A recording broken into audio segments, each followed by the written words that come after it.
Good afternoon, everyone. Thank you for being here. First of all, thank you, Professor Araunjo, for inviting me to this conference, and also thank you, Sarah Cronquist, for taking care of all the travels logistic. In my latest book, Reparations for Slavery and the Slave Trade, A Transnational and Comparative History, I showed that the first demands of financial and material reparations for slavery in the United States emerged indeed in the 18th century. And this, of course, perhaps in the future, there will be other additional research that will show that these demands even started earlier. But these demands then started in the 18th century and continue then during the 19th century and persist today.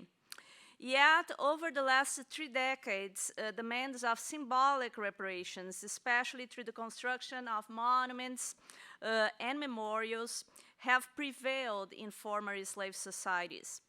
Then by using the examples, some examples from the United States, in this presentation I explored then the intersections between public memory of slavery and demands of redress by showing how they are also articulated with ideas of race as well as with structures then that maintain racism and white supremacy alive.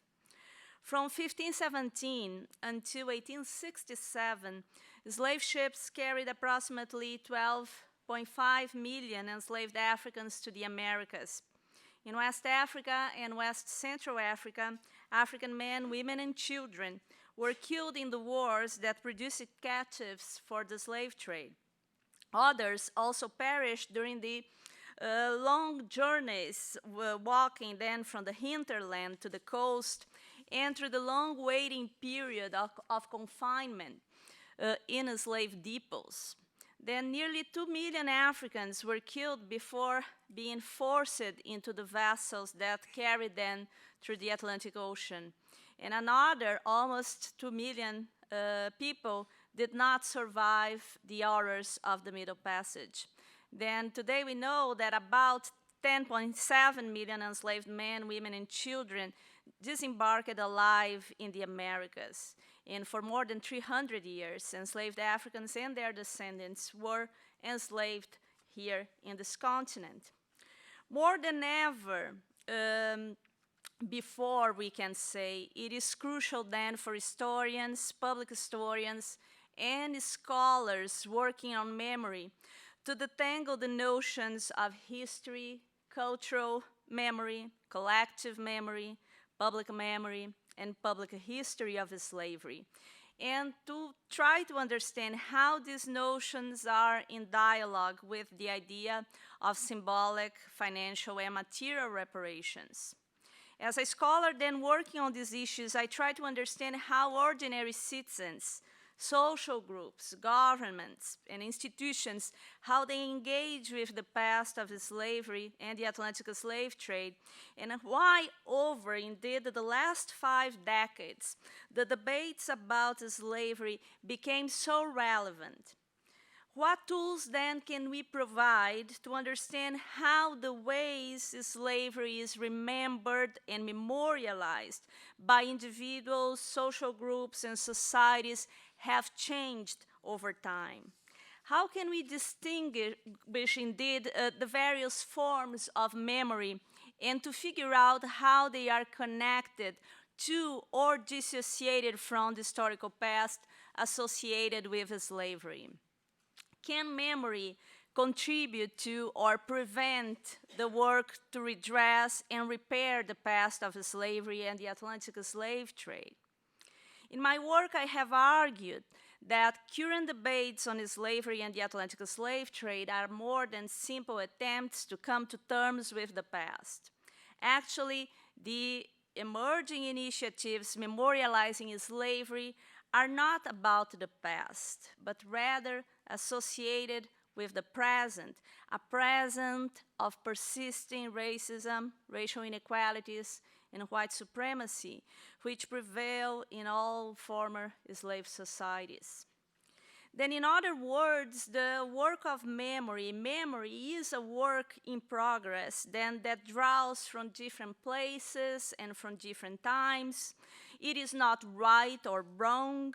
It is about how we engage with the past and the present. Yet, we can say that in each former slave society, memory of slavery take different forms. The slave past reemerged in the public sphere 2 times over in very visible ways. It emerged 2 times over the last century. First, in the period that followed the end of the Second World War, and then in the early 1990s with the end of the Cold War. We can say then that the reemergence of this past was closely associated with the historical and political contexts that marked the abolition of slavery and its aftermath in former slave societies. The ways the former slaves and their descendants remember, commemorate, and engage with the past was also fashioned by how slavery and its abolitions are understood in the present. And of course, the process of emancipation and the period of post-emancipation also shaped the ways the social actors demanded reparations for slavery. In the case of the United States, slaves and freed people, and also slave merchants and slave owners, carried then a collective memory of slavery, which was shaped to social frameworks. Here, social frameworks in the sense of what is conceived by the sociologist, French sociologist Maurice Halbach. And the social frameworks were in particularly the family, but also religion was an important framework for the continuity of this collective memory of slavery.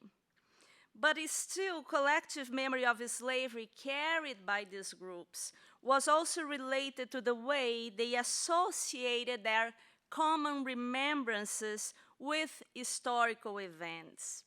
In many ways, in what regards slavery, the collective memory of the Civil War differed among former slaves and former slave owners and slave merchants. Then, we can still state that collective memory of slavery becomes public memory when it is transformed into a political instrument to build, assert, and reinforce particular identities of groups, such as those who, because of the color of their skin or ancestry, identify themselves as Black, and in many cases, identify themselves as descendants of the slaves. And also those who also, because of their ancestry, because of their social position, their skin color, among others, their religion, identify themselves as whites, and in some cases, they acknowledge that they are descendants of slave owners.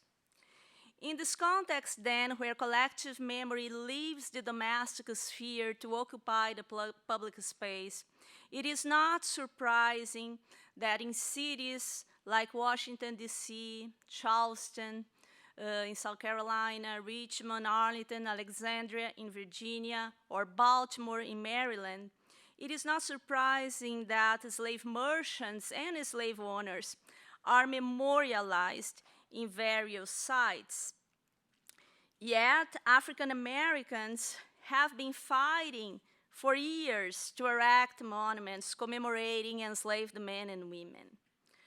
Also, it is not surprising that last year, indeed in cities like Charlottesville in Virginia, white supremacists rallied then to protect the removal of a statue honoring the Confederate General Robert Lee. Likewise, in Houston, Texas, we also saw white armed men who rallied then carrying Confederate flags to protect the monument honoring Sam Houston, a soldier, politician, and slave owner whose Herman Sparks statue at the time was allegedly threatened with removal. Then here, each of these groups are fighting, then each group is fighting then to occupy the public space in permanent ways.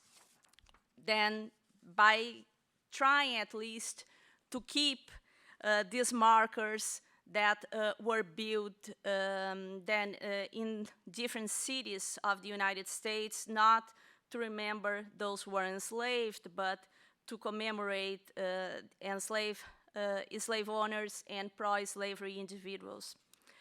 In the United States, then, like in other societies marked by traumatic events like the Atlantic slave trade and slavery, then in places where the transmission of past experiences was interrupted between generations, collective memory gives way to historical memory that to some extent can take more permanent forms like monuments, memorials, and museums in processes that have been defined as memorialization.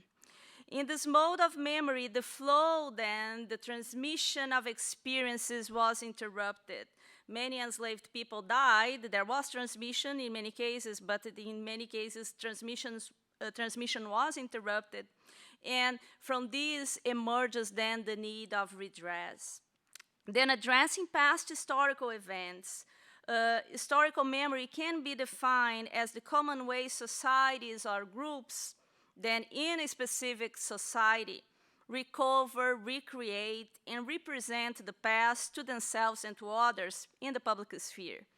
Like public memory, if embraced by governments and state institutions, historical memory then can become official memory. But despite then the persistence of permanent markers honoring slave owners, slave traders, and pro-slavery politicians, especially over the last 10 or 15 years, we are seeing a true avalanche of monuments, memorials, films, television series, and museum exhibitions focusing on slavery and the Atlantic slave trade. Yet, we can say also that except for some Caribbean nations, and perhaps except for the case of Brazil, official memory of emancipation is usually not represented by the faces of those who fought against slavery, but only by the so-called great emancipators, such as Lincoln in the case of the United States, Victor Schellcher in the French Caribbean. But also today, from Rio de Janeiro in Brazil or in Charleston in South Carolina, slavery is memorialized with statues celebrating slave rebels, and with memorials and museums marking then especially old slave wharfs and slave markets. Then, like never before, debates on how to repair the wrongs of the past associated with slavery and the Atlantic slave trade resurface in the public sphere. This past, then, which is not dead, relives on a daily basis because racism, racial inequalities, and white supremacy persist in so many ways in this country and in other parts of the Americas.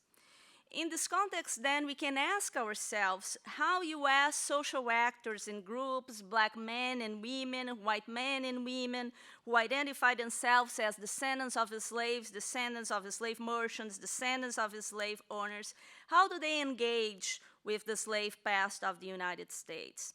What do the demonstrations to take down the Confederate flag from the Capitol building in South Carolina and the parades commemorating emancipation in Washington, D.C., what do these activities, these endeavors have in common? What are the similarities then among initiatives promoting newly uncovered slave cemeteries like the African Burial Ground in New York City, or the creation of the new National Museum of African American History and Culture in Washington, D.C.? However, these official initiatives that eventually then set slavery in stone, we can say, neither healed the wounds of the slave past nor mitigated the legacies of slavery.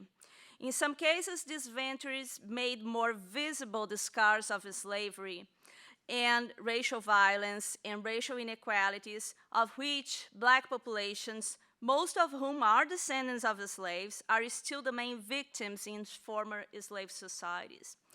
Then in this new context in which public memory of slavery is increasingly institutionalized, where we accept more and more that there should be a museum or monuments or memorials commemorating slavery, demands indeed of financial and material reparations for slavery and the Atlantic slave trade continue resurfacing.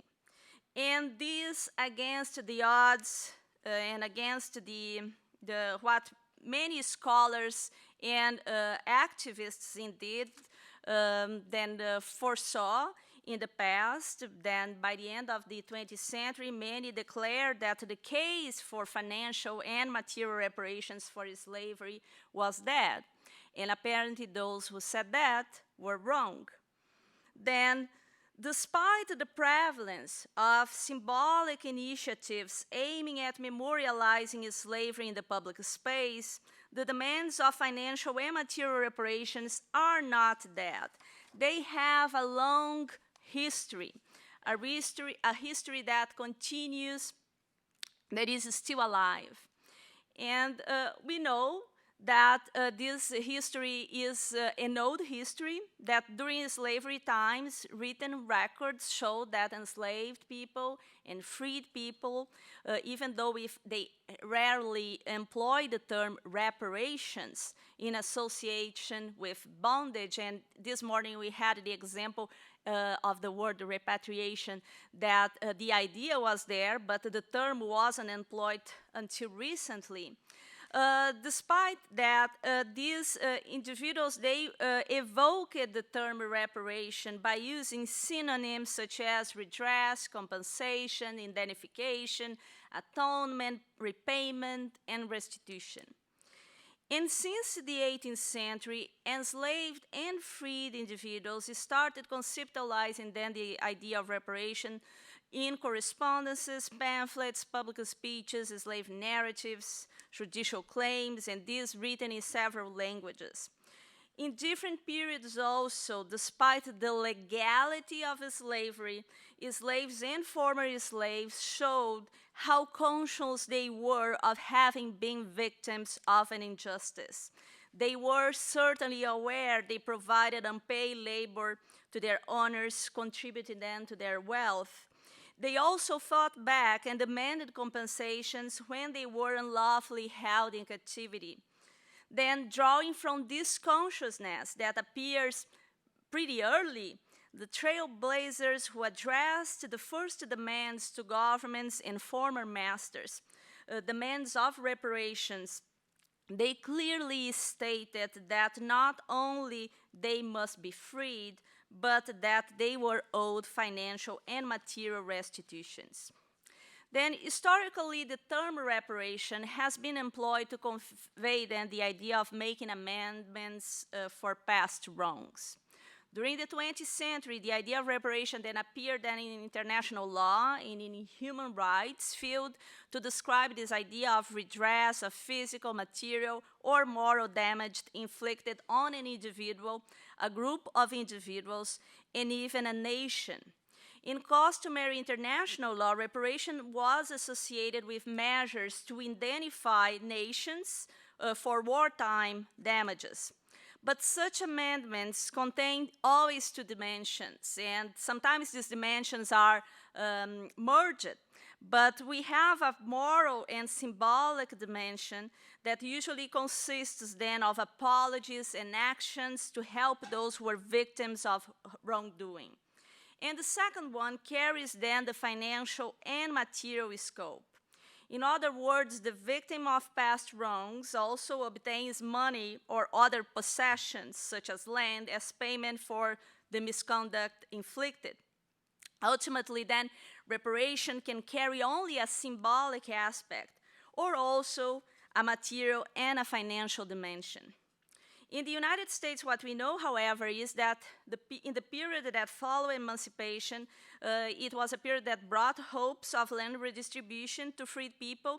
These hopes were not materialized.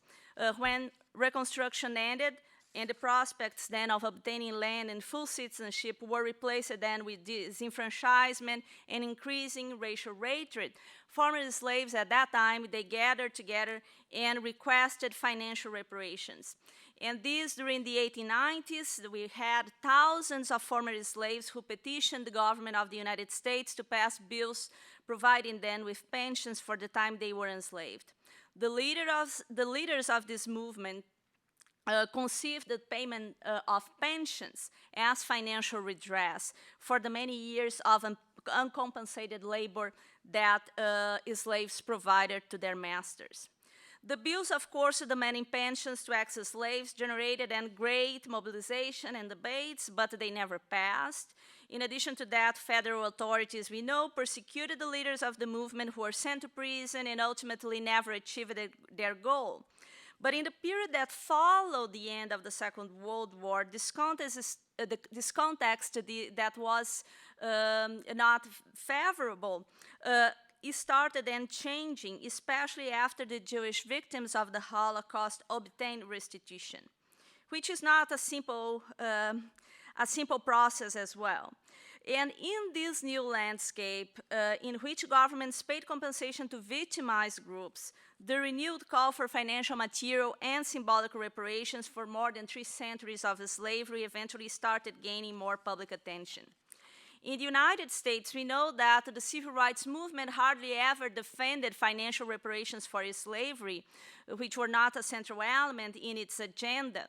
But during the period of the Cold War, here in the United States, even though reparations activism was constantly associated with communism, then the communism even between quotation marks, several groups then advocating reparations surfaced during this period. And during the 1960s, the movement then gained new blood with the rise of the Reparations Committee for the Descendants of American Slaves, other organizations such as the Republic of New Africa and the Black Manifesto by James Forman. But as the end of the Cold War approached, the government of the United States then, and this we saw this morning, paid financial restitutions to the Japanese Americans who were unlawfully interned in camps during the Second World War, with all the problems that this gesture maintained anyway. But with this precedent, the end of the 1980s and the 1990s provided then a new ground for a renewed wave of demands of reparations for slavery. And in the United States, we saw then new organizations emerging, combining then activism and litigation, requesting reparations. The echoes of this movement were also heard in Africa at the time, where a group of intellectuals, artists, politicians then released a document calling for reparations for the Atlantic slave trade and colonialism. And with the beginning of the 21st century, the United Nations Conference Against Racism, Racial Discrimination, Xenophobia, and Related Intolerance, this held in Durban in 2001, recognized the slavery and the Atlantic slave trade as crimes against humanity. Then more than ever, demands of redress acquired then a new strand. And as recently as March 2014, we know that the Caribbean community accepted a plan focusing on reparations for slavery and native genocide. And the program consists of 10 points that comprise material, financial, and symbolic demands addressed then to various European nations, including the United Kingdom, Spain, France, Portugal, the Netherlands. And this call received great attention from the media in European countries, Caribbean countries, as well as here in the United States. And this, it was this call indeed that generated, it was in this context that the article by Thanaïs Coates was published then in the Atlantic, and later a series of articles also appeared in the New York Times. And all this discussion continued also during the presidential campaign of 2016, and it still reverberates today. But despite these continuous movements and the recurring debates on whether governments and other organizations should award reparations for slavery to the populations of African descent, and which forms these reparations should take, we know that to this day, any of these societies in the Americas, any former slave society in the Americas, has paid restitutions to the descendants of the slaves. Although this context then can suggest a pessimistic perspective, the debates on reparations, they remain very alive. And every year, demands of redress continue to be the object of lawsuits and bills and remain present in the public sphere through popular demonstrations, especially during the periods, I would say, of commemorative dates associated, especially with the abolition of slavery. Then the ways that the demands of reparations for slavery and the slave trade have been historically addressed, they are connected to the peculiarities of the slave systems that prevail in the societies where they emerged. These demands are also linked to the particular processes that culminated then with the abolition of slavery in several countries in the Americas, and also are associated with the path, with the choices that were made for development in the societies during the post-abolition period. These requests for redress, they are also related to how former slaves and their descendants achieved or not, or attempt at least to achieve citizenship in former slave societies. And at the end, these calls for reparations are also associated with the ways Black activists responded then to the legal systems that imposed racial segregation, and also in other areas of the Americas that imposed on them ideologies that promoted racism and reinforced white supremacy. But to finish, to conclude, you can say that reparations go much beyond the idea then of granting freedom and civil rights. They can take various forms that stand independently. And a first step in the reparatory process really requires that those who benefit from the wrongdoing offer an apology to those who are victimized. Other measures, of course, include redressing the original situation as if it was before the offense, which in the case you are talking about here, it's impossible. And then offering payment for possible damages. An apology, of course, can be understood as symbolic reparation and does not necessarily need to be followed by other steps. Then memorializing slavery in the public space through the construction of memorials and monuments, through the renaming of buildings and establishment of commemoration activities, can also be conceived as symbolic reparations. Yet these symbolic initiatives that have become so visible here in the United States and elsewhere don't seem to suffice because they have been often dissociated from the need of fighting racism and white supremacy. At the same time, despite the continued renewal of calls for financial and material reparations in the United States, many questions remain unsolved. Organizations and activists continue asking which kinds of reparations are due, symbolic, financial, or material, or all of them, and who should pay and how. Obviously, then it's clear, of course, that as a historian, I'm not ending this presentation with recommendations on these matters. However, I remain convinced that reparations is a rich framework to study slavery and its present-day legacies. Also, the analysis of primary sources can reveal how some states, companies, and universities, as well as other individuals and their descendants, largely benefited from the slave trade and slave labor. I'm also persuaded that the works written by historians have played and still play an important role either to highlight and in some cases, unfortunately, to minimize the importance of the wealth generated by the Atlantic slave trade and slavery. then these works necessarily impact the discourses and the activities of those who are fighting for reparations. Finally, we can also say that historical research can also bring to light how the descendants of the slaves remain then socially, economically, and politically excluded. And this body of evidence can eventually support the work of organizations to establish their demands for reparations. Thank you so much.